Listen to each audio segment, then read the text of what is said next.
Welcome back to Deep Thoughts, ladies and gentlemen. I'm in the same place, which is my smoke lounge. I do not own all these cigars or any of these cigars, so people always asking me, like, man, why do you got so many cigars? It's not my place.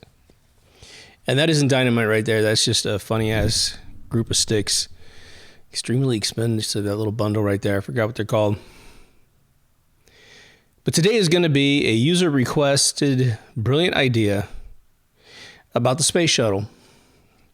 An entire episode dedicated to the Space Shuttle, which I think is great. The Space Shuttle is a wild thing, right? I've seen it take off in 1983, and I have seen it land somewhere in, I think, 1989. I'm pretty sure. It could have been 88, but I think it was 89.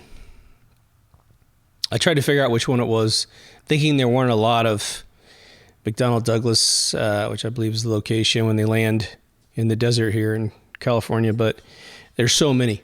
There were so many more missions than I ever remembered. It was crazy how that stuff just becomes ubiquitous. Like SpaceX is launching so many things, you can't keep track of it anymore. So why do an episode on the Space Shuttle? Well, there's the overall creation of it, which is just simply interesting. How was it made? Who made it? What were the trials and tribulations of having made it? And then there's the, everything's weird in space. And boy, do I have some doozies out of ChatGPT. You are going to absolutely laugh your ass off when you hear some of the excuses that have been fed into the system to make sure that we do not ever figure out certain things.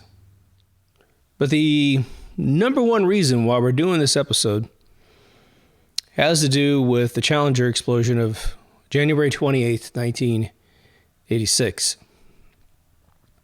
I'm going to tell that story first, just as I experienced it, but not the conspiracy. We're going to leave the conspiracy for the end, and I'm not trying to be a dick. It's just going to be much more powerful for you after you hear, I think, the initial steps of what it took to make this thing. I was in class at high school. I was a junior in high school, I believe. Yeah. And I was with my girlfriend, and we were taking this class where you learn how to balance a checkbook. And it was just coincidental. We had the class together because, we signed up for it together. And it's like we wanted to get married, and so this was like perfect, right? So I get up out of class, and I got to take a piss. So I tell the teacher, I say, hey, can I get a pat? Yeah, sure. And here's the thing.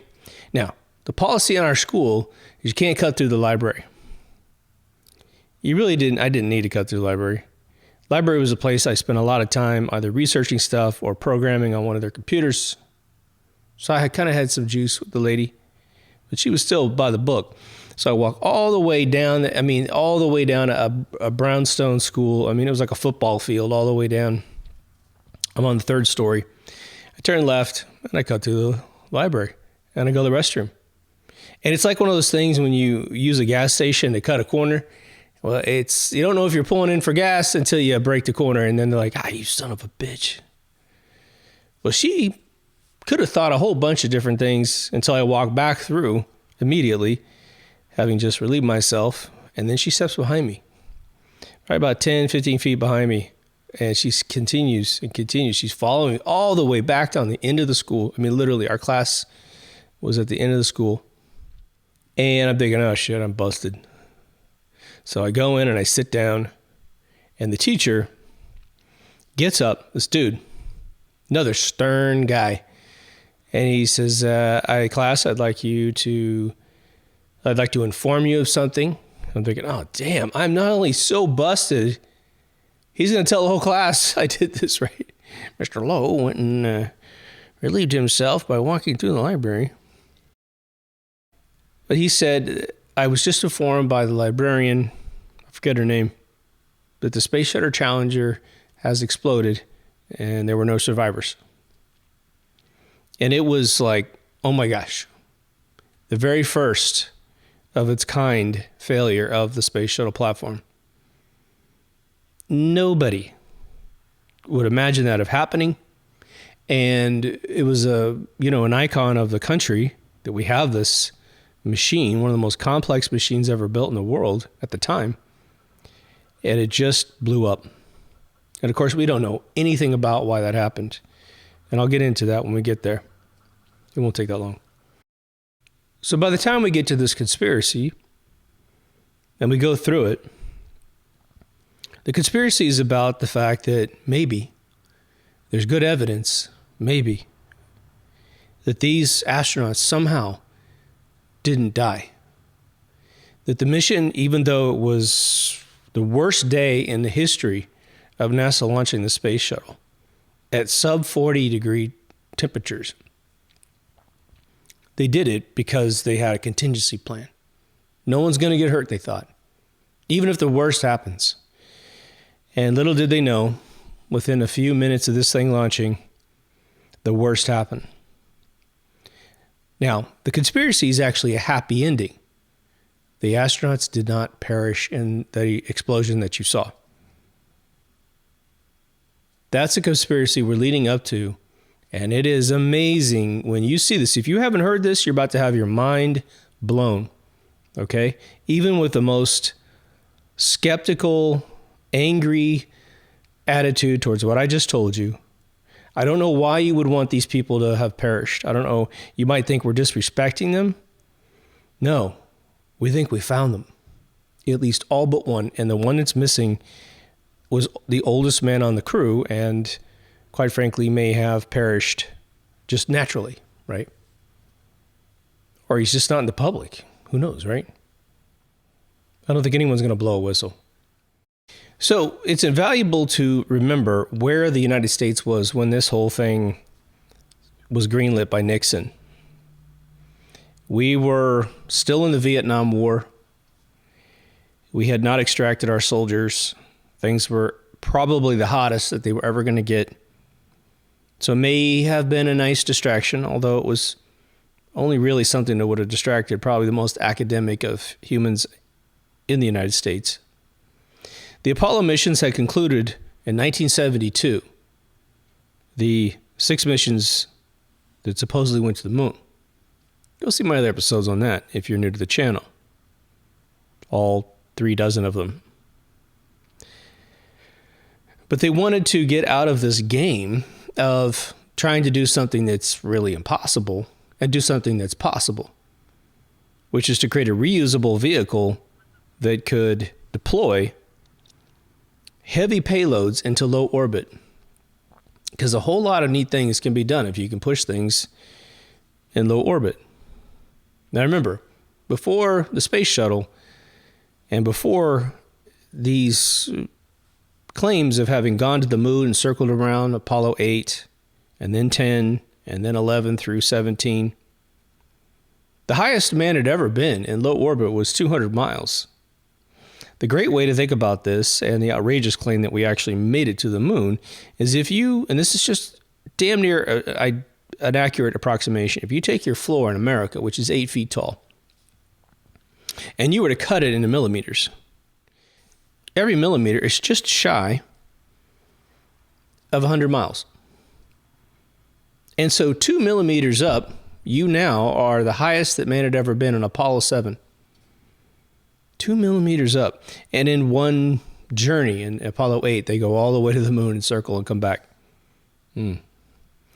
Well, just factor that mathematics of how many more millimeters are above against, and you have the probability that failure would consume you, that you don't know the technology and the platforms required to exist that far away from Earth. So the cool thing about the Space Shuttle is it's going to operate between 200 miles up to just shy of about 380 miles up. The highest mission that I was able to find was 379 miles. But that gives us a lot of, wiggle room in there. Let's just say 380 to 200. They're inserting a bunch of satellites into that area, a bunch of different stuff. And I know a lot of you don't think it exists, and I think that's the Kaiser Sose of Starlink. If you don't think that stuff exists, Starlink's lower than that, but if you don't think it exists, then wow, you won't understand why you're hearing voices in your head. That's all I can say at some point in your future.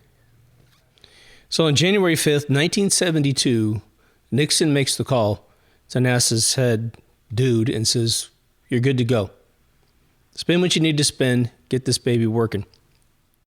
Now, what's interesting about it was that I didn't know the phases they had actually gone through to make this thing exist, because they were debating the design of what the heck should the vehicle look like, how should it operate, right?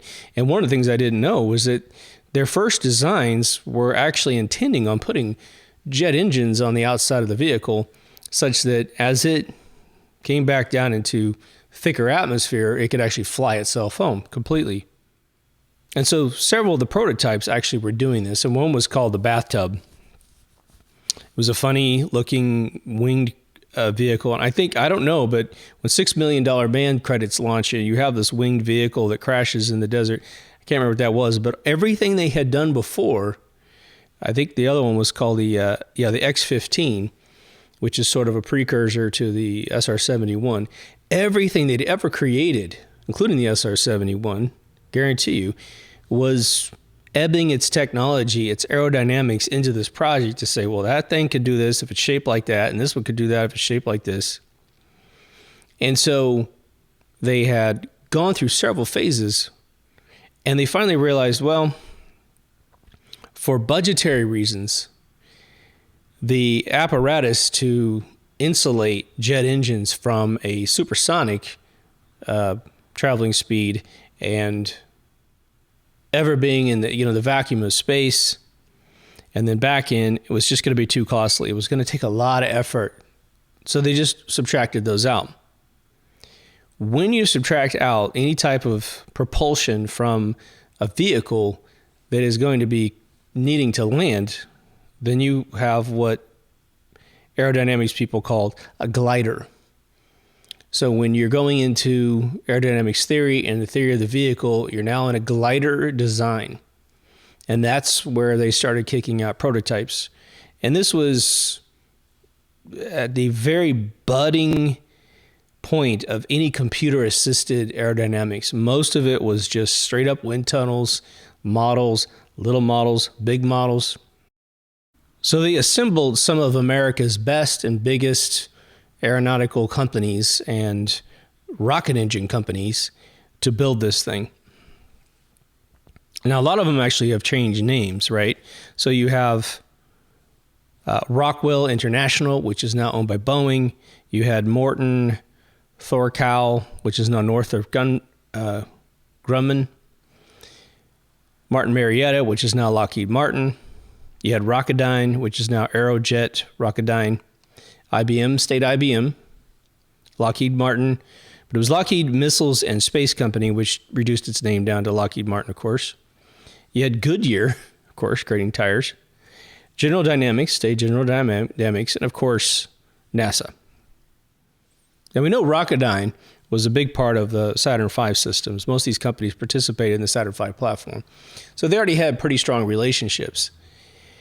What was different about the Space Shuttle, as described by the men involved and the women involved, was that when they were building Saturn V platforms and other missile platforms, which is what they were, they didn't have to really hold hands during the development process and really work together on the process.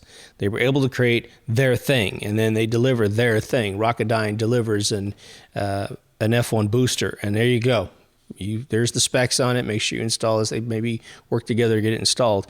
But they didn't have to work with the folks that built perhaps the centrifuge of the rocket or the capsules or the lunar module and all that kind of stuff. But this time, they all had to work together. And the story goes is that they were, traditionally resistant towards cooperating, because there's a lot of trade secrets now that are going to come into play, and they're all going to have to share them. And that dilutes the value of a particular company, because if everyone knows how to do what Lockheed Martin does and everybody knows how to do what Rocketdyne's doing, then they could do each other's thing. Of course, it takes 10, 20 years to come up with some more secret sauce. Now, the other thing is when they were designing the Space Shuttle, and even with the jet engine designs, you have at least 3 different atmospheres that this thing has to survive. It's going through very thick, soupy, sea level oxygenation, then it gets into the stratosphere, then it's going into pretty much what we would consider to be the most vacuumous space that man's ever been in. And believe me, I understand there's a lot of theories about why things can't exist in space, and one of them I think it's the fourth law of thermodynamics, which is that when you introduce perhaps, say, a sheet of metal in a stratosphere area, you have a lot of excited particles up there that don't have anything to stop them from being very hot. They can wiggle all by themselves, and nothing's ever going to stop them unless something grabs it and holds it. But it's so diffused up there that it will excite to the metal, which is ice cold, and eventually vaporize whatever is there. So a lot of the theories that have come about, hey man, you can't put things up there because it will vaporize. The one that I understand is if you stick a satellite in geocentric orbit, you're talking about being so far out there, you have gone through the Van Allen belts if you're not directly in it. And the funny thing is NASA's actually upgraded the width of the Van Allen belts to, I think, 60,000 kilometers, starting at 1,000 miles up.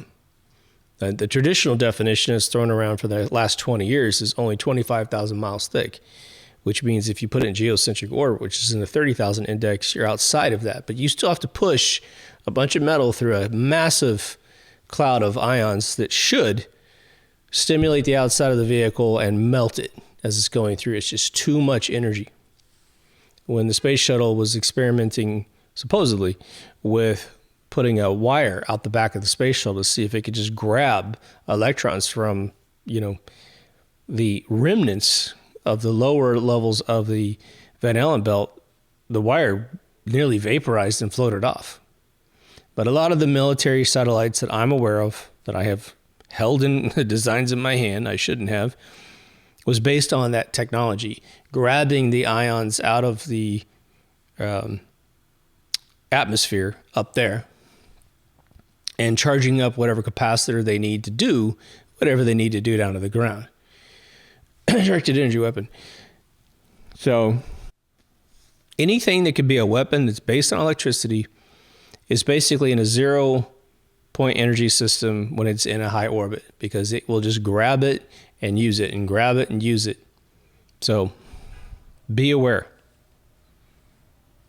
But if they can make you not believe in it and you get zapped by it, then you think, man, it's the second coming, right? Now, it didn't take long for them to realize, okay, we have this vehicle, and one of their first concepts was to attach it to something like a 747, a modified 747, and let it launch from the top of that and maybe use some propellant to get up there. And again, this is in the very conceptual phases. They did do that several times in order to test the glide of the actual design. But very soon they realized, okay, we're going to need 2 side boosters and a central fuel tank that's going to feed the 3 boosters that are coming out of the back of the shuttle itself. The way they described it is that 83% of the power of pushing it enough to get into orbit is from those solid state rockets. And the last 17% is actually the 3 rockets on the back of the shuttle itself. Now, it should be noted that when you are losing atmosphere, you can push off yourself all you want, but you're going to start having a diminishing return algorithm where you're not pushing off anything. So you're really just a rock that's been kind of thrown in that direction. Then you got to do what you got to do, and then start trying to push yourself down out of that orbit in a perfect way that you don't burn up on the way in and land. Again, this is all official story stuff for now. So the Marshall Space Flight Center is the group that developed the actual booster rockets themselves. Now, by that time, solid state rockets were the absolute easiest rocket, not easy, but easiest rocket to make. Because when you put the fuel in there, it's very balanced and it stays put until it's used, right? Where when they started putting liquid engines together, this is where they had a problem where it's sloshing around in the system as it's trying to go up. Any little deviation, you could throw the whole rocket off. I mean, we're talking about the center fuel tank of the space shuttle can fill something like 30,000 normal bathtubs, 37,000 bathtubs. That's how many gallons is in that thing. So they work on this thing for 3 years, going through all these little phases, all these different X projects. There's quite a few, actually. It'd be a little boring if I went through it with you. But by 1976, they had the general shape down of what they were calling the Constitution. It's an American thing, right?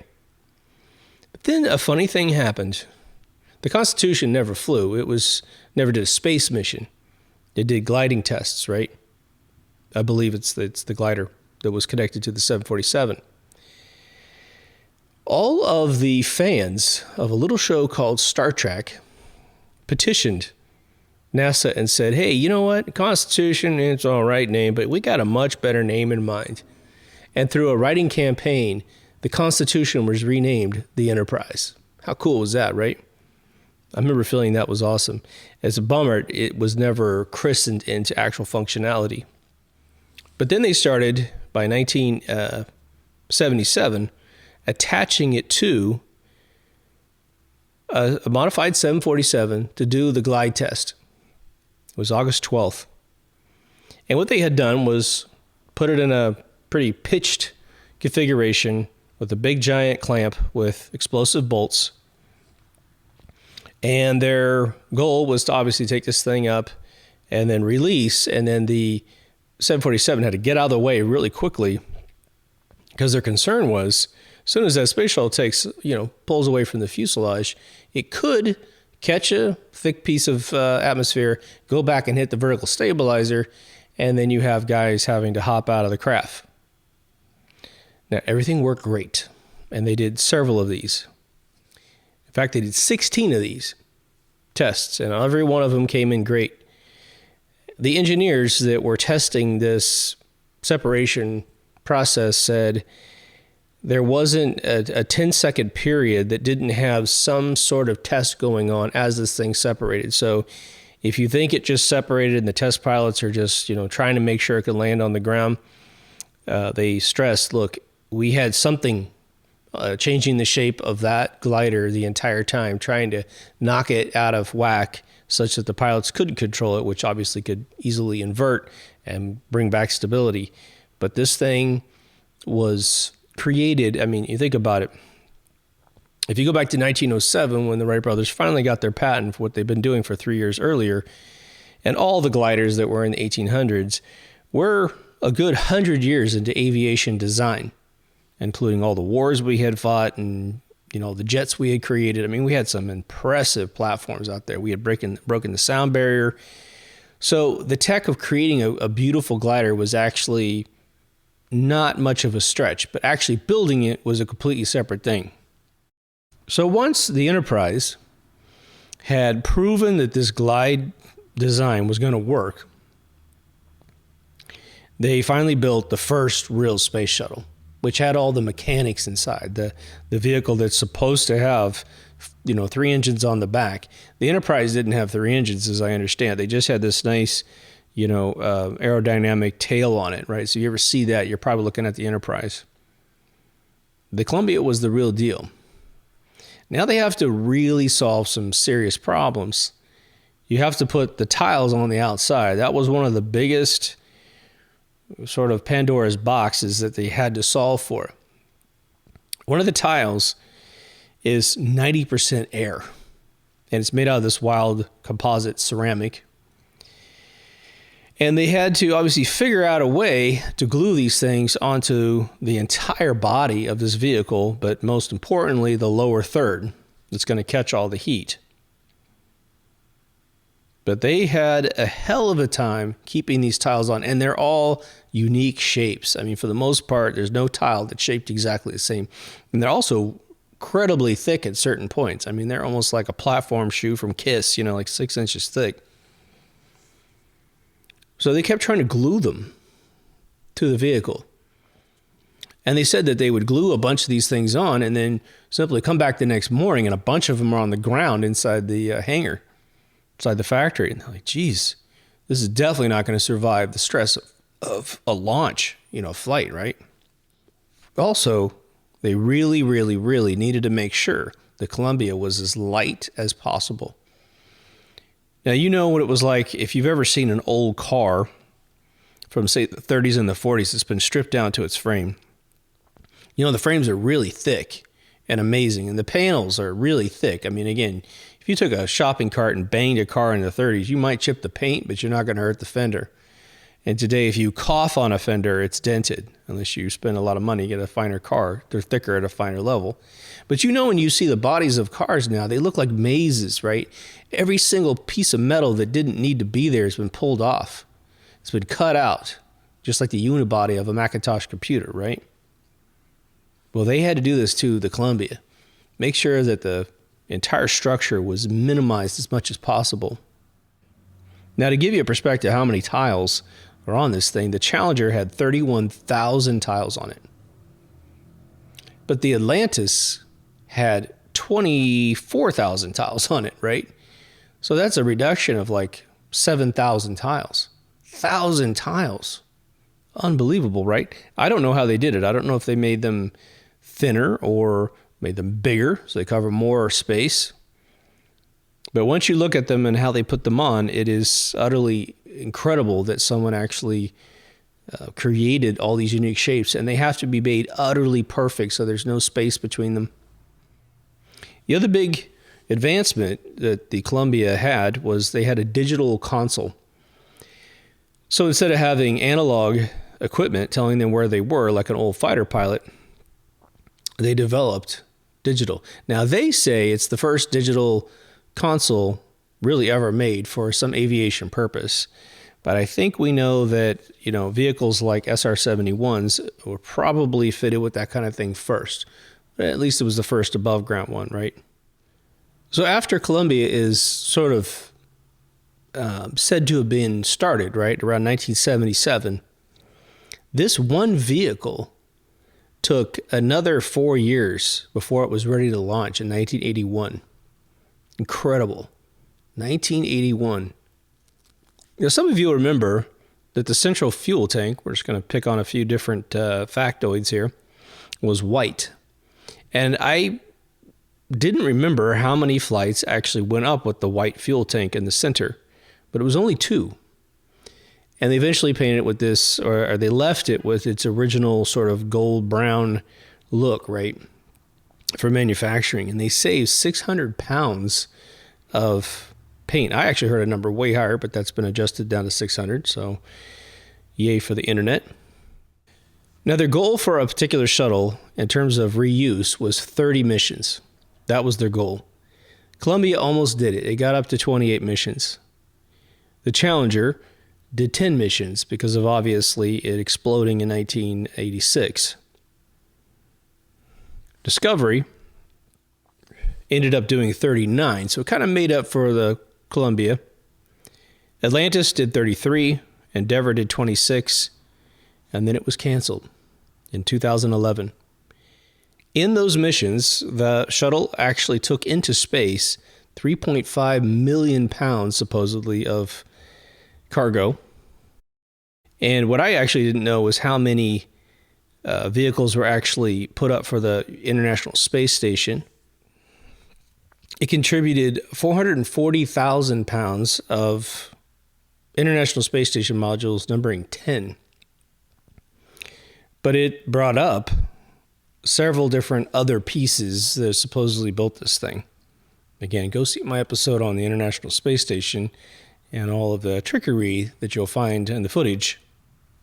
Not saying it's not up there, but the footage inside the vehicle is beyond suspect. It is red-handed harnesses and all kinds of crazy stuff. And if you think that's a bold statement, it is. And watch the video and you'll be like, why have I never seen this before? It's right in front of my face.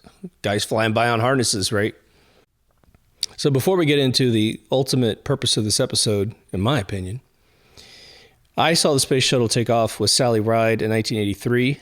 It was a total mistake. My father and I went to Disney World, and we're staying at this KOA campsite, and my dad finds out the thing's taken off.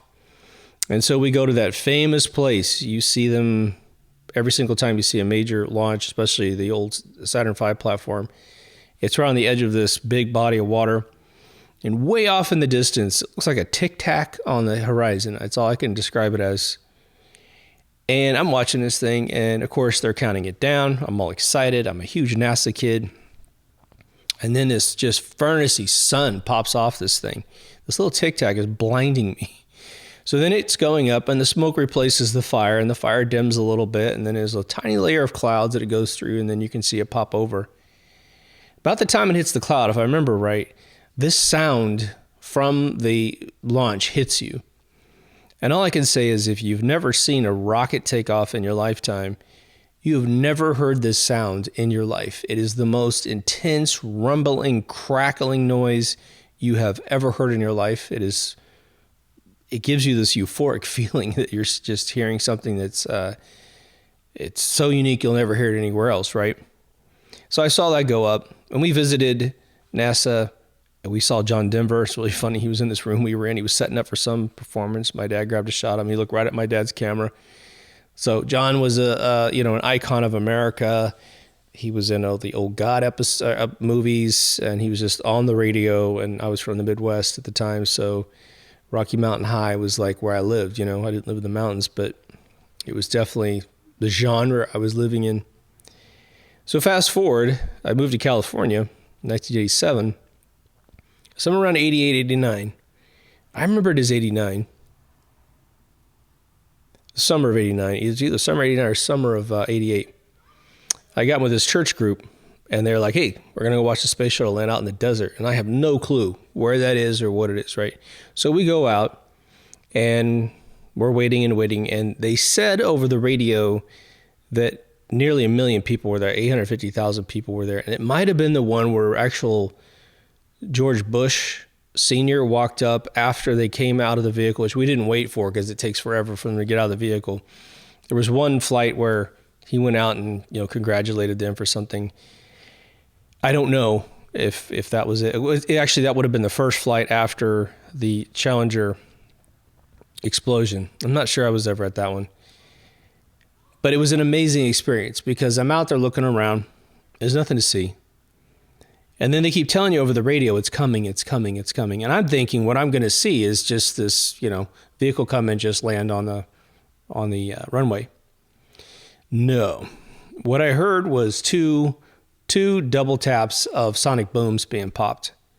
And of course, they're telling you it's going 17,000 miles an hour. But the thing is upside down. And we're looking up, we got binoculars. And this thing flew over us and then rotated upside down to be right side up. And of course, it does have escorts of some sort of plane. I don't even know. I've seen the planes that actually land with it, and they're not F-16s. They're some sort of between a 16 and a Hornet, something like that. You guys would probably know. Anyway, thing comes down and lands, and everyone's just, crazy. And then we're all trying to get out of the desert. It's like a Burning Man exit. So I've seen it take off and I've seen it land. How weird is that? I didn't personally plan to see either one of those events. I just happened to be in the right place at the right time.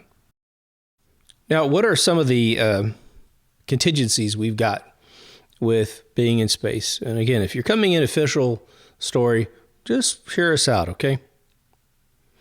The big one is, of course, the being in space, and there's no stars in the cameras. And I understand with 1980s technology, perhaps, you're dialing the aperture down to film very bright, close shots of spacewalks, International Space Station stuff, Mir stuff, right? There was 2 missions where the Space Shuttle actually touched with Mir before they, dropped it in 2001. But the thing is this. You have a couple things out there in space that are actually pretty darn bright and easy to film if you've got it cranked up for close pictures of the shuttle. One would be the moon. Don't know of any shots of the moon from space. Maybe they exist. I haven't seen them. The other one, there's a star called Sirius, which is actually brighter than the moon. Might pick that up. Just off to the side on one of these 133 missions. I think 17 of the missions were covert operations, deploying, spy satellites and that kind of thing. But there's one thing out there that would probably be impossible to mute inside of a camera. Completely mute it, so you can't see it. Now, it might be a blur, But the Milky Way is this amazing thing at night, isn't it? When you're out in the desert, if you live in a remote community, man, it's incredible when you see the Milky Way. Best time I've ever seen it was in Copper Cove at Havasu, staying on the edge of a boat. I've got the Milky Way coming down from the sky. And then there's a little layer of land, and then it hits the water and it goes underneath the boat. I mean, you just feel like you're standing in space. It's very disorienting, especially when you're doing Jaeger bombs for the first time. Not a big drinker, but whew, that was quite an experience. But now, let's say you want your cameras to be on what you're doing for the most part. But the thing is couldn't you take your camera and adjust that aperture just to take a really great shot of space? Imagine for their eyes what kind of space they were seeing if they're really there, right? Wouldn't you want to capture that, right? So just like when they went on the moon 6 times, last mission was 25 hours on the moon, they never thought to adjust the camera once or bring a little 110 camera that could get it and point it at the sky. And you're talking about digital cameras for the last 10 years of the Space Shuttle's existence up until 2011. And currently, right now on the space station, digital cameras aren't having those problems. You could definitely just turn the camera right at the stars, your average cell phone, and it's going to not have a bright exposure on film, and then it will adjust the aperture to make sure you can see the stars. How come I can take a picture of the stars from Earth, but they can't take pictures of the stars when they're in outer space? The Milky Way must be the most incredible, immutable thing in the sky, and they never once did it. So I asked ChatGPT, I said, why didn't they adjust the camera one time and take a shot? I mean, all those missions, 133 missions. You know what its answer was? Because it's programmed to lie to you. Welcome to THX 1138. Welcome to 1984. It said, well, it's just not a priority. Okay, it's just not a priority. Don't worry about it. Now, there's priorities and there's human trophyism. Let's just put it that way. A human being up there would definitely shoot the stars. I mean, be like, hey, we're going to get this. Boom. Yeah, wow, we're going to bring that back. Time Life magazine cover right there, baby. Nope, never once did it. And it might be interesting for those of you who are having a problem digesting this to remember that no one ever took a movie on the moon of the Earth. They can't do a fake Earth inside a warehouse, so they never did it. They never took a movie of Earth. Now let's think about that. You came from Earth and you went to the moon and you never once took a movie of it? I mean, just turn the camera around, like, Mom, look where I am. Boom, boom. They're playing golf on the moon. They're playing golf on the moon, I believe in 16 or 17. Singing songs, doing stupid non-mission critical stuff, and you won't take a movie of the moon? Remember the moon, Earth rising shot, right? Well, where is the Earth if you're on the moon? Well, the same face of the moon has always faced you your entire life. Regardless if there's a shadow on it or not, it's the same exact shot of them, almost like it's a picture up there floating around, right? So where is the Earth if you're on the moon? Any landing spot you want to pick, in the Sea of Tranquility or wherever. The Earth is only ever going to be straight up. But you see this bullshit photograph called Earth rising. That would never happen. You're not at any vantage point or it would ever rise. It doesn't rotate like that. And you know that already. Food for thought. So let's get to our conspiracy. So the conspiracy for me has 3 axes before I get this other bomb dropped on me somewhere in 2014, 2015. 1, I lived through it like many of you did. The day of, we watched all that footage, man, boom, boom, boom, over and over. Poor Christy McAuliffe's parents are watching her from the bleachers. I don't think they think that she survived. Now, the other one is that I read an autobiography by Richard Feynman. Richard Feynman is a quantum physicist who is probably one of my biggest idols, more than Oppenheimer. He had a Brooklyn accent. He was a very cool dude. He was a ladies' man. He was a ladies' man at a massive level. He had 8 girlfriends. He wrote quantum electrodynamic papers so they would understand it, and he published a book called QED. You should get a copy. It's very thin, very small, but it's lectures he gave his girlfriends so they would understand when they weren't scientists like that. They were very creative, brilliant women, but they weren't quantum physicists. And then I attended twice a lecture class by Edward Tufte. Edward Tufte is an information design architect. This man could take information and reflow it, put it in graphs, put it in images of the most incredible uniqueness, so that you will grok and get in 1 second what he's trying to communicate to you. Well, Richard Feynman was put on the task force to find out why the space shuttle exploded. And he wrote about it in his book. And very shortly after that, he had a cantaloupe-sized cancer in his gut that killed him. Coincidence? I think not. And of course, they blamed the fact he was exposed to a lot of radioactive materials in his research, but talk about a guy that knew everything about it. Edward Tufte was hired to create an image that would communicate to future NASA staff why it's really bad to launch a space shuttle at 39 degrees Fahrenheit. He talked about this in the class. He also was given carte blanche to talk to all of the scientists that were involved in greenlighting that mission the day that that thing exploded, January 28th, 1986. He said that the day before, there was a 13-hour meeting between the chief scientists of the space shuttle's actual creation and the heads of state of NASA. And they said, it's too cold to launch the space shuttle. And what they had done to help Tufte figure this out was they gave him every launch that had ever happened and what temperature it was and how many things went wrong on that particular launch. Most of the time, it's way in the 60s, 70s, right? They don't want it too hot. They don't want it too cold. That's why they make it in Florida, right? And they launch in times of the year when it's not too swampy.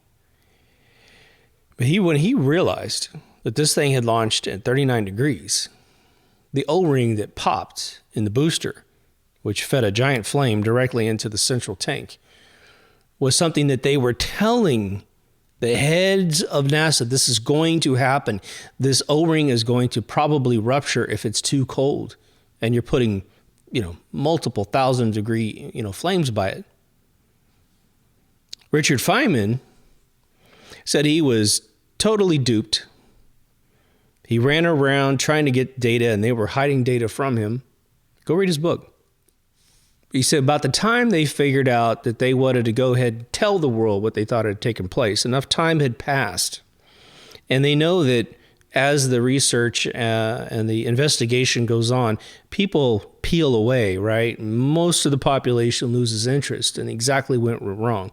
It's not like they're not going to hear about it, but they're not chomping at the bit as much, right? Well, he goes to dinner with the head of NASA. I believe it's the man. Now, Richard was single, I think, his entire life. So he went by himself, and he said he was eating dinner with the man's wife and him. And they had a nice dinner. And then the guy said, why don't you come out to my garage? I want to show you something. He takes him out in the garage, and he tells Richard, hey, I'm actually a carburetor enthusiast. Now, before, cars had these injection systems where it's all of the gas ported to a head is actually computer controlled. You had something called a carburetor. Anyone had a carburetor knew what it was like to have a car get flooded and all the other tricks to get it started in the winter. And if you had a bad carburetor, it could just die on you in the middle of driving. Because they have these little O-rings in them. And he said to Feynman, he says, I noticed when I get these carburetors from mechanics that I rebuild, he goes, most of the time they have a busted O-ring in them. And it's because it got really cold out and they fired up the engine and it broke the O-ring. He goes, maybe, just came to me while we're eating dinner, right? came to me that maybe the O-rings in the booster rockets, the solid-state booster rockets, maybe they broke because it was so cold out. I think Richard wrote in his book something to the, I know I'm paraphrasing it properly, but I can't remember the exact words, but I think he said, that's when I knew that I had been duped. I've been put in front of this council to give it credibility. And if I struggled for 2 or 3 weeks or whatever it took to learn this information about the O-ring, that it would seem reasonable that NASA wouldn't have already known that. But he was a man of integrity. A lot of New Yorkers are. He didn't want to have that on his record, so he wrote it into his autobiography. One of my CEOs I work for actually took classes from him. But when I took Tufte's class twice, I got to hear this information twice. Okay. I don't know if Tufte teaches anymore. Probably not. You get to hold a book published by Galileo, man. I mean, when you go to Tufte's class, it's incredible.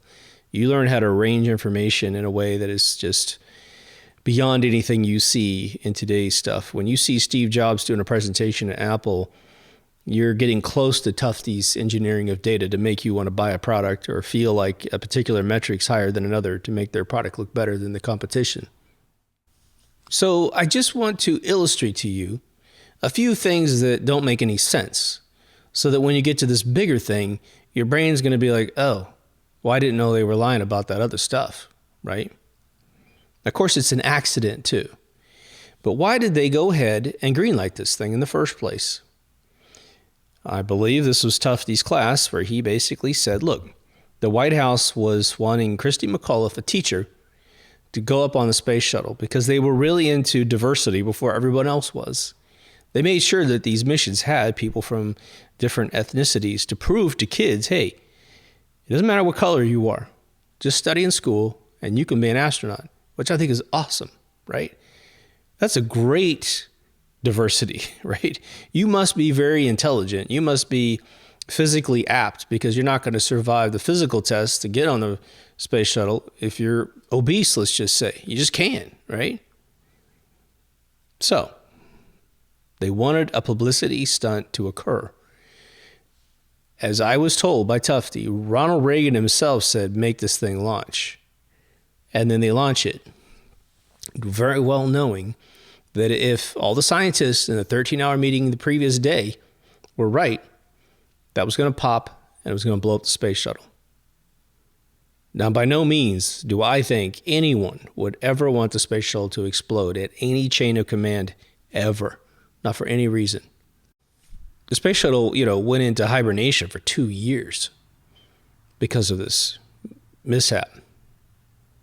7 astronauts die, according to the official story. Then a weird thing took place. Somewhere in 2014, 2015, might even be 2012, I don't know.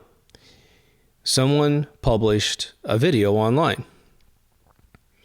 showing that doppelgangers with the same exact names as the astronauts have been found. A lot of them actually had some connections to aerospace. And if you are familiar with faces, okay, you know how they age, right? Especially if you're from a small town like me.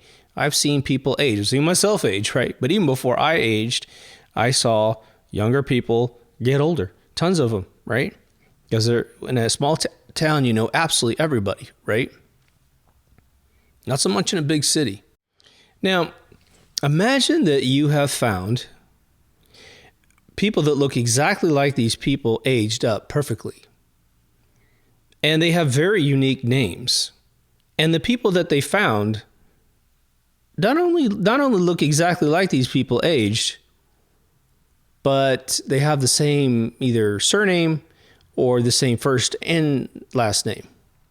Now, I think personally, nothing would be more wonderful than these people still being alive. I don't care about the conspiracy that they were never on the space shuttle. That doesn't bother me, right? That this thing goes up and it can land itself. Did you know this little small fact that in the 70s, they actually perfected the technology in Colombia so that it could land itself remotely. They had that technology. ChatGPT actually admitted that to me. Oh yeah, totally. It can land itself. It can land itself through remote control. So that basically says there's no pilot really necessary if they don't want to use the pilot. Kind of cool, right? Because it's a very expensive piece of equipment. I've said several times, my father subscribed to Omni magazine, something that doesn't exist today. But in the mid-'80s, I think 1985, if I'm right, it's either in the red pages or it's in the silver continuum pages, they wrote an article saying that they had completely perfected the technology such that commercial flights could be remotely landed in case of an emergency, in case the pilot has a catastrophic problem and the co-pilot can't help either. They're both dead for some reason. They can still land the plane.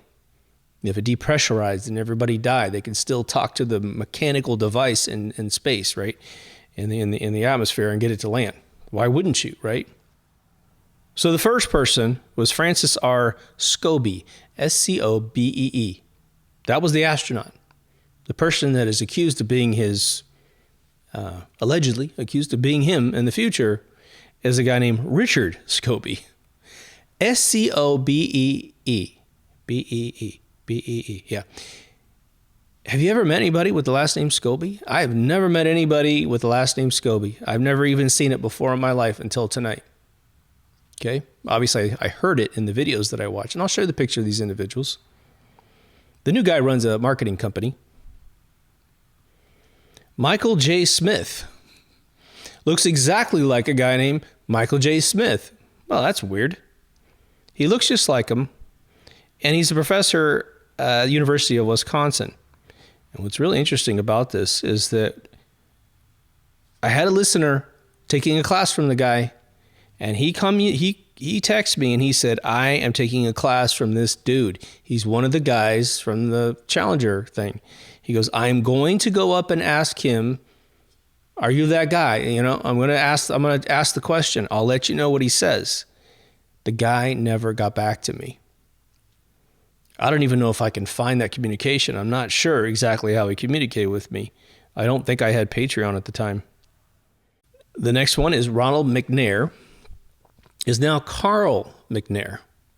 McNair, pretty unique. And Michael J. Smith, you know, that's pretty common. Mike's a really common first name. Smith's a really common last name. You might be able to blow that off, except they look exactly the same. Now, Ronald changes to Carl. I don't know what these dudes' middle names were. Maybe they use your middle name. I have an uncle that uses his middle name. But McNair, M-C-N-A-I-R. Allegedly, he's now Carl McNair. Now, the next one is Ellison S. Akazuka. And he's a Japanese Hawaiian, I think. He's now Claude Onizuka. Okay. I actually went to Hawaii and saw this guy's grave, in the ground. A little tiny tombstone about this big. Looked like a tiny cigar box. If you're not dead, who cares how big your tombstone is, right? Sharon Krista McAuliffe. We all knew her as Christine McAuliffe, right? Well, there's a Sharon McAuliffe, okay, who is now working as an attorney who claims to be Krista McAuliffe. Never heard of that last name until her. Never saw it since. Thing is, I've taught probably 1,000 people in my lifetime. I've worked with thousands of employees at the various companies I've worked at. So I've heard a lot of wild last names, right? Now, Gregory Jarvis is the one that has no doppelganger anywhere. But again, he was much older than the rest of them. Judy Resnick is the other one. I accidentally scrolled past. Well, there's a Judy Resnick that looks like an aged up Judy Resnick. She's a law professor at Yale. What else is at Yale? 322 Skull and Bones, maybe? Interesting, right? So this is not someone using the internet to just find people that look like people. This happens all the time, and you get the hokey, ridiculous conspiracy videos of, look, man, Jay-Z's a time traveler, right? Everyone's a time traveler because genetics repeat themselves. But when you're talking about folks that actually, I think it was the first guy, I'll confirm this in the pictures. He actually had an aerospace company when they found the guy. He has a cow flying in a crazy, Twilight Zone concentric circle thing. And then that company got shut down after this conspiracy broke. But no one should be mad if this is the truth, right? Why would you be angry? They survived, right? They weren't in the shuttle to begin with, right? What was the second space shuttle to crash? So how would this logistical thing work before we get to Columbia? Well, you simply don't put them inside the vehicle. If the astronauts were or were not in every single one of the Saturn V platforms, remember you got to watch the Capricorn movie with OG in it, where they did a mission to Mars and it was all fake, and they get in the capsule and a dude walks up and it's the first part of the movie and they're like, get out right now. And they're sitting in the capsule. They don't know anything about the conspiracy until the moment of, right? And they're like, what are you doing? It's an emergency, get out. And they think, maybe there's a problem with the rocket. And they find out later when they're debriefed, you're never supposed to be in that thing because it's not going to Mars. We got a movie set here with some lunar lander module, a little bit more advanced than the moon one. And so you just got to go along with it. And they just couldn't go along with it, which was sort of a funny little turn. You would go along with it, trust me. So imagine the reason why Ronald Reagan, supposedly a good guy, right? An all-American dude, would put 7 astronauts at risk. It's because they weren't at risk. Not thinking that it was going to explode, of course. Did Christy McAuliffe's parents think that she had passed away? I think absolutely. Now, what would be the logistics of the situation going awry, but they still exist? How hard would that be? You have 7 families that are devastated. Devastated on a level that is the ultimate devastation. A death. How's it getting worse than that besides perhaps a kidnapping of a child, right? Black suits show up. I'm just making this up, right? Black suits show up, sit them down. They're going through massive PTSD. And they're saying, I've got some good news. Your loved one survived. And of course, at first, they might be thinking there's in some escape pod. Maybe they think that even during this crazy moment, all that debris is coming down, that one of the rumors was that they didn't die until they hit the ocean. They even floated this thing back in the 80s. I remember they said, well, what they don't want you to know is that the radio was on the entire time, and they screamed all the way down to the ocean. They floated that to make sure that those who really were curious got this horrific story and made sure that you believed, double believed the horror of that day. And of course, we can't unbelieve it. I mean, we don't know. But you have black suits to sit down and go, for reasons of national security, we actually didn't put your loved ones on that vehicle. They could make up any story they want. Usually we do, but on this particular one, it was a high-risk launch. So we were going to remote the vehicle down, so your loved ones were never on the vehicle in the first place. They were not up there when that thing exploded, and we're very, very sorry. But you'll forgive us because your loved one is about to walk in this room. We're just waiting to tell you first. And then they swoop in with, the witness protection apparatus, right? That they created for mobsters, where they're all located in Albuquerque, New Mexico. Swear to God, I went through Albuquerque, New Mexico several times in my lifetime. Probably almost 15 times. And if you go to the south side of it, man, there was like all these crazy limousines and these mobster chauffeurs that you would not want to cross. You wouldn't want to get out of your car. And I remember looking at this going, oh my gosh, I'm just making up that those are actually where they are. But, we've seen Breaking Bad and stuff like that. Why not put them in a really remote location? But they've got the apparatus to make this okay. That's not a big challenge for an intelligence agency. And good for them. Good for them. They set them up with a new life. They're like, hey, You're going to lay low for a while. We're going to reissue your social security card, your driver's license. Some people petition, man, I don't want to change my name. Michael J. Smith's like, no. Kristen McAuliffe's, no. One guy goes, hey, I'll be Ronald and I'll be this other dude. Yeah, just change the first name, but I like my last name. It's important to me, you know? Everyone had bizarre last names, right? Except for Michael J. Smith, right? So 1 out of 7. But also, it was 1986. Today, you wouldn't think about trying to hide. There's too many cameras, too many facial recognition software. Can't even unlock your phone without zapping your LiDARing your face shape, right? Especially if you're into the system. This is 1986. There's nothing like the internet. In fact, the internet exists, but it's all text-based. HTTP protocol hadn't been pulled out of CERN. And even if that happens, it's going to take 20 years.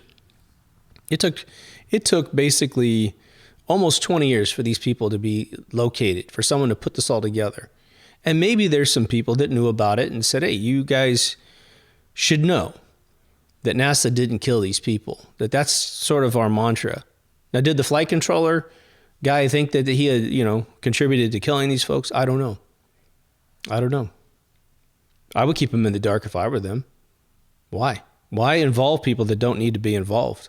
Why not let them have a whole life where they think they're the flight commander of a space shuttle and just enjoy your life, right? If it weren't for the person that contacted me who vanished, and man, if you're listening to me, pipe up, would you? He says, look, I've been staring at this guy for a couple weeks. I believe that's what the message said. All right, so he's not just, I saw him over there drinking from the coffee thing. And from my perspective, with my sunglasses on, blah, blah, he looks like him. No, he had a class with the dude. I'm glad. I'm super glad that this is potentially the case, right? Then something happened in 2003, February, where Space Shuttle Columbia took off. And, the average mission the shortest mission ever done was a little over 2 days, and the longest mission that was ever done was 17 days and some change, right? So this thing goes up, and I actually still had some pretty good contacts deep inside various agencies, and I heard some people talking over this stuff in front of me, which is very interesting after it had just taken place. But a suitcase-size piece of foam came off the central fuel tank and slams into the left wing underneath. And because of the perspective and no cameras on board, like all the SpaceX stuff has, gazillions of cameras on it, they weren't able to verify via the footage you saw the damage on this vehicle. Now, the crazy thing for me was that I don't know if there was in 2003, how much of the space station was up there, how much was inhabitable. The mirror had already been extinguished, hence the South Park episode. But what I was basically informed was that they knew via spy satellite that was within range of the space shuttle, they had taken the spy satellite and turned it to look right at the bottom of the space shuttle to see the damage. And they were able to conclude it had a hole in that left wing. Now, whether or not the astronauts are on board is up for grabs given the fiasco with 1986 explosion and these individuals seemingly being those people. Thank God. Allegedly, right? I don't personally know, right? But they told him to come back down.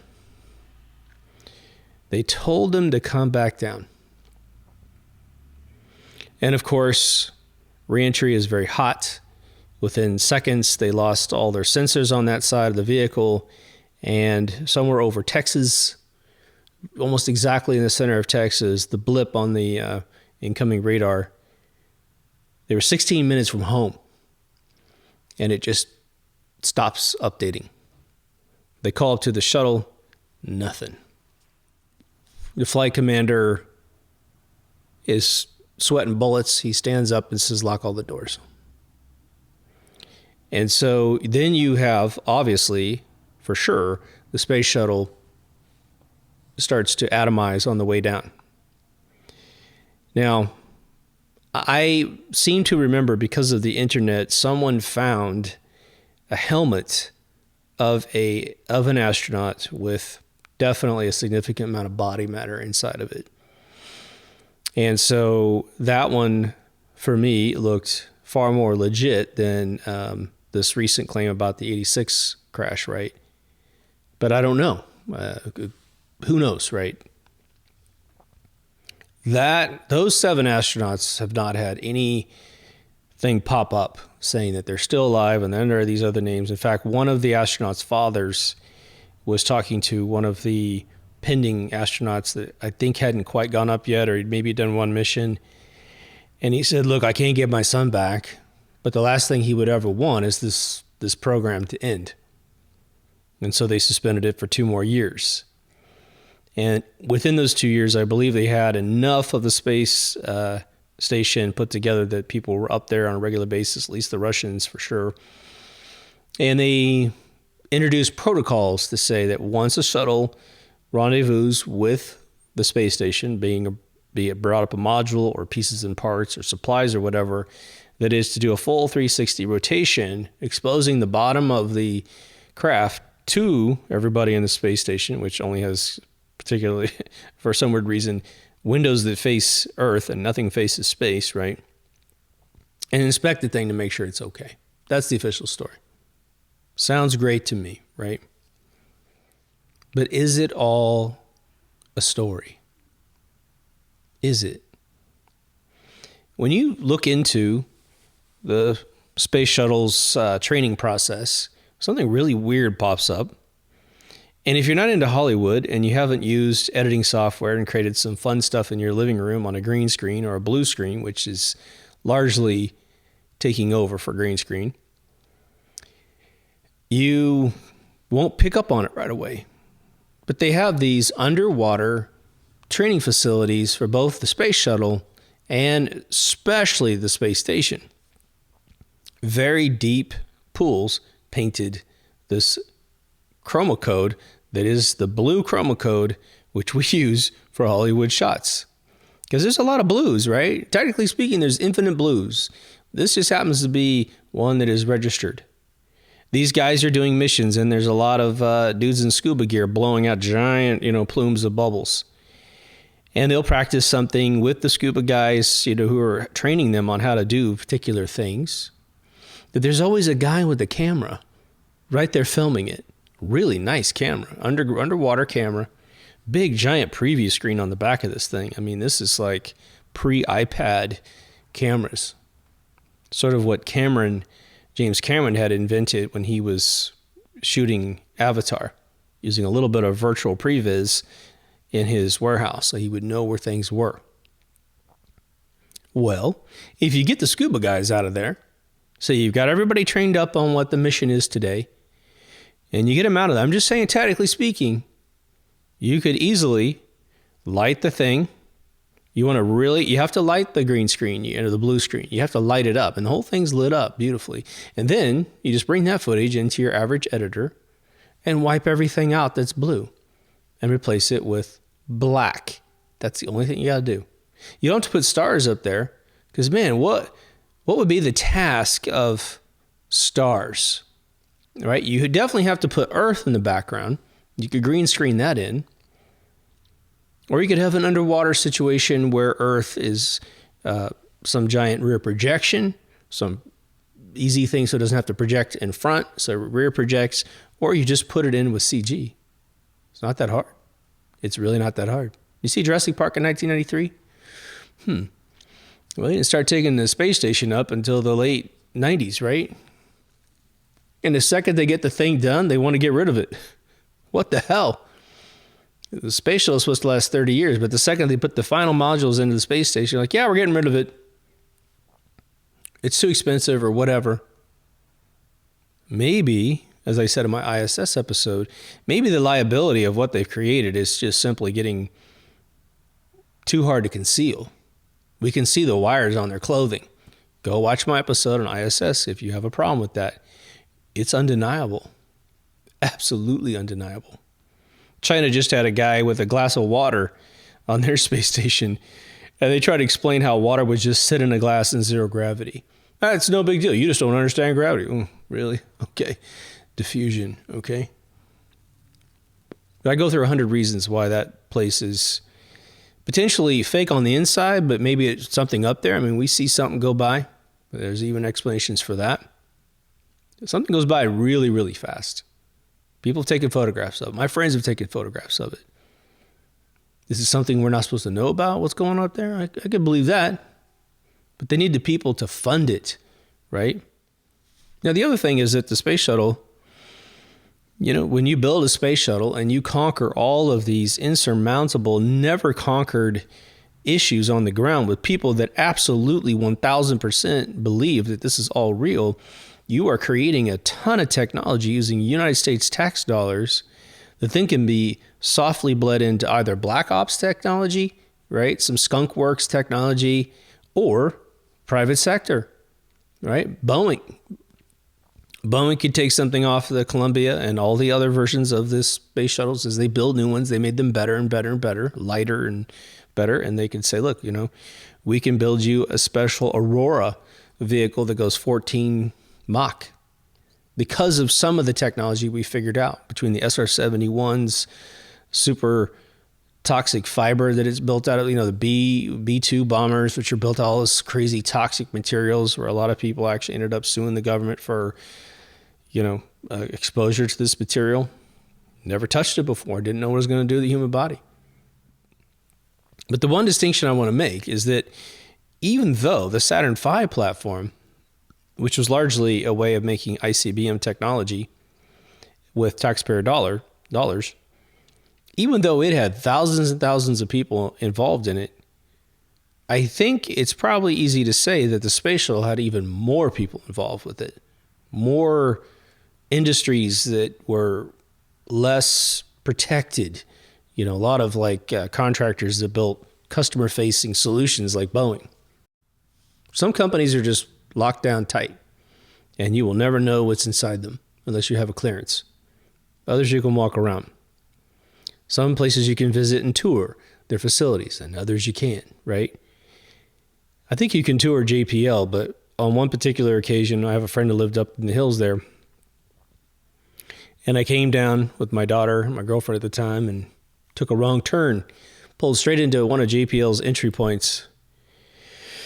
And I'm staring at, 4 or 5 dudes with M16s. They obviously didn't point them at me or anything. They were very cordial. And I was like, it's a very shallow entry point. And there's the booth there, where you got to talk to the dude and the big fences and stuff. And it didn't dawn on me until that moment. I was like, oh yeah, this is definitely, if they're doing what they say they're doing inside, this would be one of the most top secret facilities in America that you could potentially fly over, The space shuttle for me as a kid was a hero.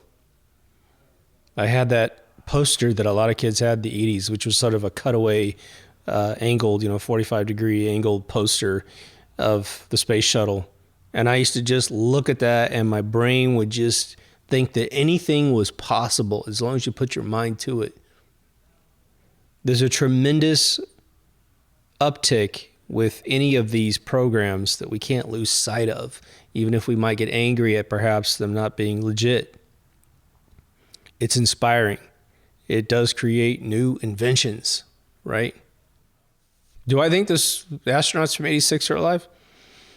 Yeah. I mean, I will put it to you this way. If the pictures I'm seeing are not some CG-generated thing before CG-generated stuff was known to the average public, if they're truly real human beings with those names, and some of them that have those backgrounds, of course, Christy McAuliffe, she didn't have any limit to what she could turn out to be, right? She could be anything. Any of these people could be anything. They're very, very talented, smart individuals. And if they truly endured their lives being erased in one way or another due to this shuttle explosion, you don't think that the government would load them up with cash, load them up with every opportunity in the world? Don't you think they would deserve such a thing? And of course, if they say anything, forces will wipe them out. So they're like, hey, no problem. We'll go along with this. I'm not dead. Woof. My family's now settled down. We're good. Things are a little strange. But to say that you're a replica of the person, you can literally almost use Michael J. Smith, uses Michael J. Smith. Pretty awesome, right? Doesn't have to change anything. For any of you who saw the movie Beer Fest, which was done by the guys that did the Super Troopers, it's like the Lizard team or something like that. I forgot what they call themselves, a little comedy team out of Canada. They made a movie called Beer Fest, and they had the big guy who played Farva in the first movie. He played Landfill, and he was the guy who could chug beer. In the middle of the movie, and this is a spoiler if you haven't seen it, so fast forward about 2 minutes and you'll be past this for sure. But he dies in the movie. And it's like you're shocked when you're watching this movie. He's the guy we love. He's hilarious. He brings a whole different comic element than all the other guys who are also amazing. By the way, he's in Tacoma FD now. If you haven't seen that show, it is absolutely brilliant. It's a firefighter show in Canada. It's so hilarious. But he dies, and his brother shows up to the funeral, and they bury him. And then his brother says, hey, he's his twin brother, right? And he says, hey, I found out what my brother was doing with you guys, and hey, I'd like to just step into his shoes and replace him. And by the way, why don't you just call me Landfill, right? And so Landfill is replaced by his twin brother, and he's called Landfill. It's fantastic. So the rest of the movie goes on, and it's as if the guy didn't die. Same thing that we're talking about here, except it's potentially real, right? There's a lot of animosity against the astronauts of the moon missions, which on this show we're pretty conclusively sure that didn't happen. And again, I got briefed, if you want to call that, by two guys working on the Mars missions in the 80s. One of which was told behind closed doors, we did not go to the moon. We tried to, but we couldn't. And there's more benefits than drawbacks. And so stop looking for the Saturn V platform. Stop trying to actually build a rocket that goes to Mars. This guy was very well decorated.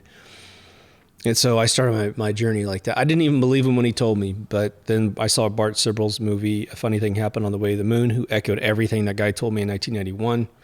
And I was like, whoa, this has some legs on it. And then I started applying my knowledge of all this stuff, which you'll see in all the episodes. But Bart made a second movie called Astronauts Gone Wild, because the Girls Gone Wild was a big franchise at the time. So it's a silly name for an absolutely wonderful movie where he goes and talks to the astronauts that supposedly went to the moon and interviews them separately. And he finds out that two guys in the same rocket have completely different stories. And so they expose themselves. They don't even know that the Van Allen belts exist. I mean, how hilarious is that, right? And then Project Orion gets greenlit, which is, its objective is to put humans through the Van Allen belts without killing them. Well, geez, you did it 8, 10, 11 through 17. Why do you have to do this? You already solved that problem. With quarter-inch aluminum steel, you put guys through a microwave and they didn't die. And the film didn't get overexposed. It goes on and on.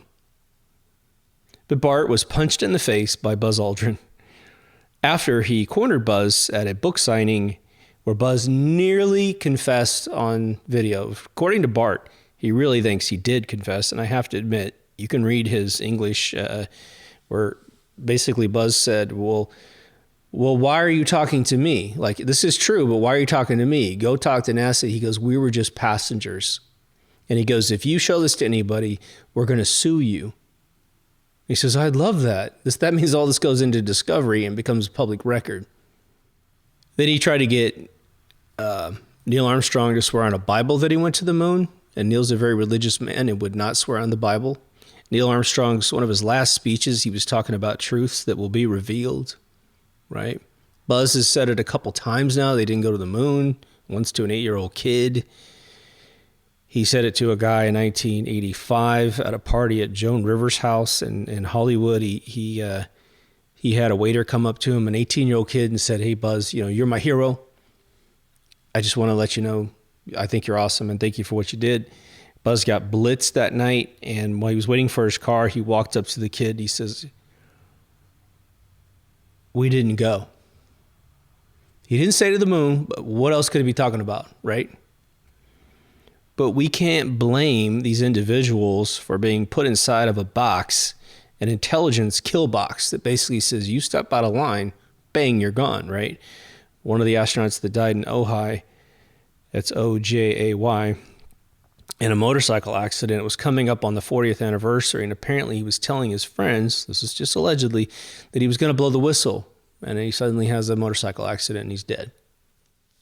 I'm just going to tell you right now, if either you or me went to the moon, there'd be a million things. We could just sit down and talk about it over and over and over again. You want to ask me another question? Oh, yeah, well, what did it feel like to have those gloves on? Oh, I got it for you. Boom, boom, boom. What did it really feel like to put your foot on the moon? You know, like what's that texture like? Oh, I'll tell you about it.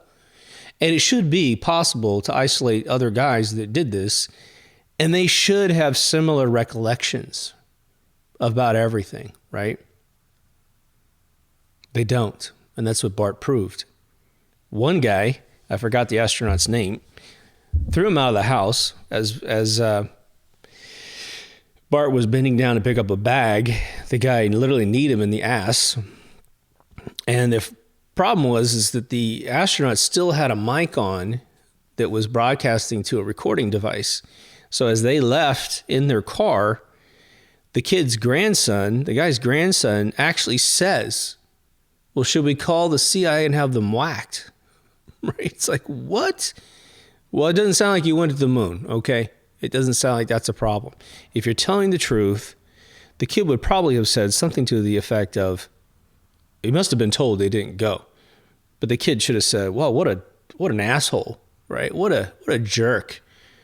Of course you went to the moon. My God, doesn't he understand this, that, and this? And, would have talked about some empirical proof of having been there, I think one of the natural, questions we have when we have conversations like this is, will it ever be exposed? I review this every once in a while on my shows, right? And I would say, unless we have a fall of America like the USSR fall of Russia, where they literally raided the KGB files, I think we're way past that. That's not possible anymore. I seriously don't think this will ever happen. I mean, you might have one of the astronauts come out and give a deathbed confession or something, but they'll just say he's a kook, Is it important that it's revealed? Well, the only value it has is if this organization, and obviously we believe it's become more corrupt than it used to be, you would be exposing the corruption of that era, right, of those people that were in charge at the time. You're not exposing the people of today, right? So I have a philosophy when it comes to conspiracies, especially if someone's going off on conspiracies of the past for a prolonged amount of time, and they seem to be absent of the Rosa Corey Agenda 21, Agenda 2030 stuff. They're not focused at all on present day. And I think if you were to go into a room with individuals that are perhaps employed to hide this kind of content, they would love that. They would say, let's feed more, 9/11 stuff out there. Let's feed more moon stuff, more ISS stuff. Let's feed a bunch of weird stuff out there. Let's even just reveal our own screw-ups to get these people to focus on the past, because that means they're not paying attention to the present. It's a really weird cocktail to drink when it comes to your past beliefs being overturned. A lot of folks that aren't, into this kind of stuff, they say that, those that are, getting off on this, right? And there's nothing more far from the truth. I would wager that if you could sterilize an individual down out of any type of jokey talk, right? Say, we're not going to be serious in the conversation. Okay. If you could wave a magic wand, here's a Hogwarts wand. Okay. And in that wand is one spell. And that spell is, your past is really what you thought it was before you ever learned any of this other stuff. Swing that wand and it will bless the moon missions. It will bless the Space Shuttle and the ISS and anything else. Lone gunman theories of everything, right? The interesting thing about the Space Shuttle side of it is if you swing it, You're like, bam, it all became true. You're no longer living in a conspiratorial world. It's just the world that you heard about. Well, that would mean that every single event that has been staged, or events that turned out like the 86 thing, which was simply just potentially a massive oversight, which led to 7 astronauts being put into some sort of witness protection system until they could figure out where they could reintroduce them into the world, again, without the internet to find them for 35 years, 40 years, right? If you wave that wand, then they die, right? It will bless the astronauts of the moon missions, but it could potentially kill students at schools. It could do a lot of stuff. Make people guilty that were innocent. And so it's not fun to think about this stuff. I mean, in the end, it's interesting to compare notes, and it's interesting to rebut lies, because lies are not God's work, right? I always tell you, when you hear a truth and you speak a truth, there's this blissful nature to your entire physiology. But when you speak a lie, you start to die a little bit, right? And that's why people that lie all the time, they age a lot more, they are unhappy, they have chemical and substance abuses, they're mean to people, because they have to remember all the lies. And as they get older and dementia sets in, they make mistakes at microphones.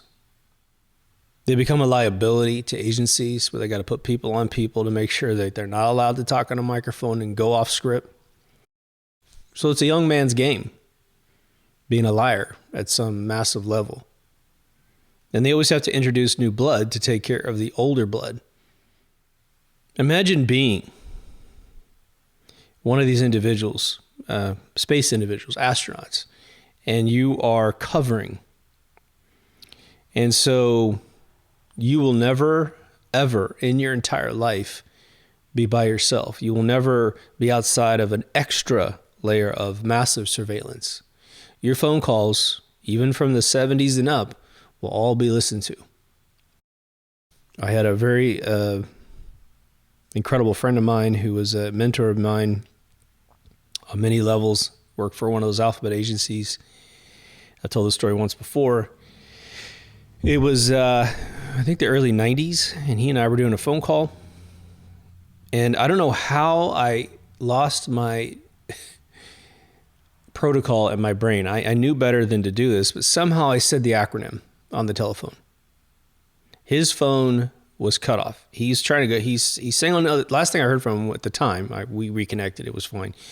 But he was, like that. And bam, his phone went dead. Now, the interesting thing is I thought, well, maybe he just did that. Maybe he just hung up on me. That's no problem. But I tried to call him back immediately. I got his number. And there's no internet at the time to speak of. And it was disconnected. I mean, that line was, this number no longer is out of service or whatever. I mean, they cut his phone off. I don't know if he gets a phone call after that from somebody else. Who the hell were you talking to? Who's this kid? And he's got to vouch for me. Don't worry. He knows I work for you guys. He doesn't know anything, blah, blah, blah. He's passed away now. I want to finish with touching on the belief of satellites. And for those of you who believe they exist, you're going to think what I'm saying is unnecessary and silly. But I think it's a big liability not to believe in them. A big liability. There's a certain billionaire, damn near trillionaire out there, who is definitely seeming to turn a new leaf and really be on the side of free speech. And he's on this 47 team now. He's going to cut a lot of wasteful government spending. All great things, right? But he's putting Starlink up there. Now, when you think about it, what's its purpose? Its purpose is to provide communication with the ground anywhere you are, wherever this stuff exists above you, right? And the only places it doesn't seem to exist is, I don't think it's heavily in the southern hemisphere just yet. It will be there. They're launching them all the time. at this place I'm contracting right now, they got a receiver dish, one of the big ones. And it's basically a mini harp. That's exactly what this thing is. That's how it broadcasts up. It's the exact technology on a much smaller level. You can read the manual that comes with it on how it works. And if you know how harp works, it's exactly the same technology. They've shrunk it. Now, this is most likely government technology that was very secret being bled out into the private industry. Now, as long as this stuff is used for minor internet communication, you wouldn't want to be near the thing when it's working, of course. I think it actually tells you that in the manual. It can shoot down to a device in your hand and give you the communication, but we all know now that electromagnetic waves are not necessarily good for human beings, right? A lot of people are hearing ringing in their ears. They hear it more during certain times of day, when everyone gets home and starts pounding the internet. What would be the wet dream of an agency that's trying to control opposition? Well, you're using your telephone and you're expressing your opinion, even if it's a telegram thing, even if it's something that's pretty encrypted, right? Well, the phone itself can spy on you. The operating system can spy on you. It can hit LiDAR and make sure you're actually the person that they're interested in. You're consistently that same person. Forget a VPN. This thing knows exactly where you are. Physically knows exactly where you are. They could technically target you and make you have a symptom that can take your life. And when you're delivered to the morgue and a pathologist does a autopsy on you, they're not going to find anything. There's no toxicology report that's important. It will appear as if natural causes got you. And because they just dropped a medical regimen the last 4 years, it's making people drop off the face of the planet at will. It can be blamed on a bunch of stuff, right? But if you don't believe that satellites exist, then you're going to be in for a big shocker. I'll just say that much. You're going to potentially have problems. And you're going to think it's what, angel power, right?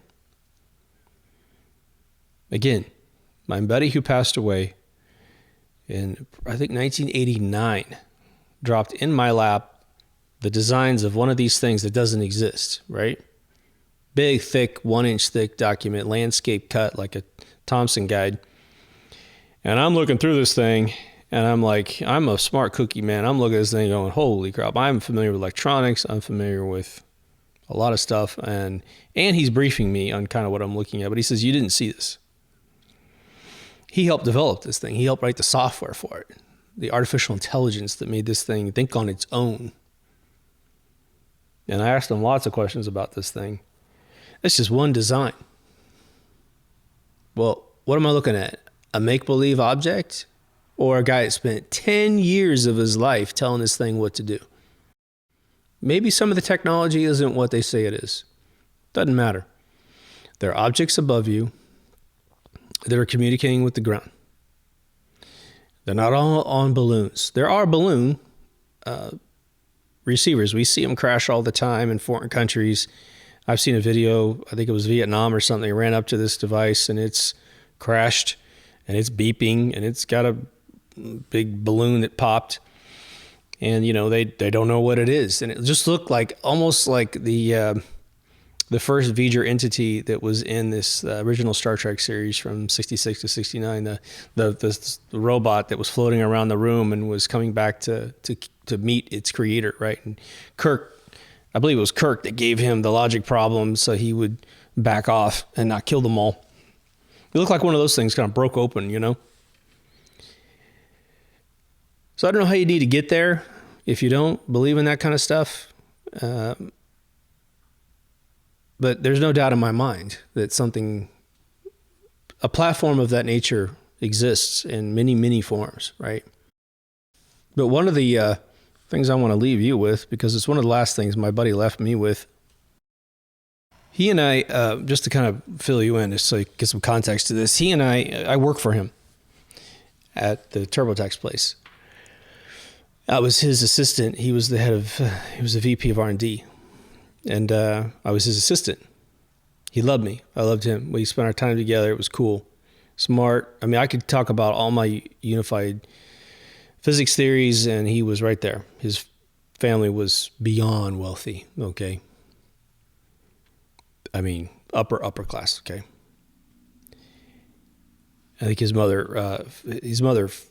family financed the World Trade Centers. Just to put it in perspective, okay? He and I, again, did phone calls. I visited him outside of LA on a couple occasions at his house he was renting. I then had some lunch with him in the mid-90s. But for a good stint, I had no communication with him. And it was when he joined Facebook in 2009, he sent me an invite.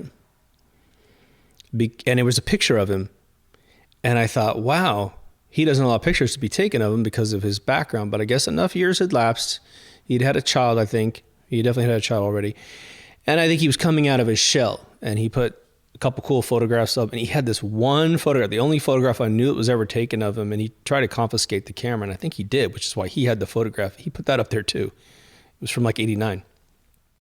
And so around 2015, he's asking me, what are you doing nowadays? And I was developing, 3D movie theaters using LED panel technology, right? He's like, great, I got some other projects that we can use that on. He was building a LiDAR robot that would fly through, the house, and not only LiDAR, but he would do object recognition of the objects and then try to look them up in a global database of 3D objects so it could actually rebuild the environment in a beautiful 3D way. He never finished it because he passed away. He had a massive heart attack. But he sent me a video link, and he made sure he sent it to me. And this is about the time Black Mirror is starting to air on Netflix. And if you're familiar with Black Mirror is your television when it's turned off, right? It has an episode where you think you're in a zombie world, but you're actually in this last vestige of human beings that aren't huddled, into these 15-minute cities, right? Agenda 21 stuff, right? Go see Rosa Koire, Koire, a woman I work for until she mysteriously passed away. But he said, you see it? Did you see it? Did you see it? And it's an old movie. I think it was made. Many of you will know this movie. I still to this day don't know the movie. I haven't seen the movie, but it's passed around. It's a fictional movie, but he said, this is what you got to worry about.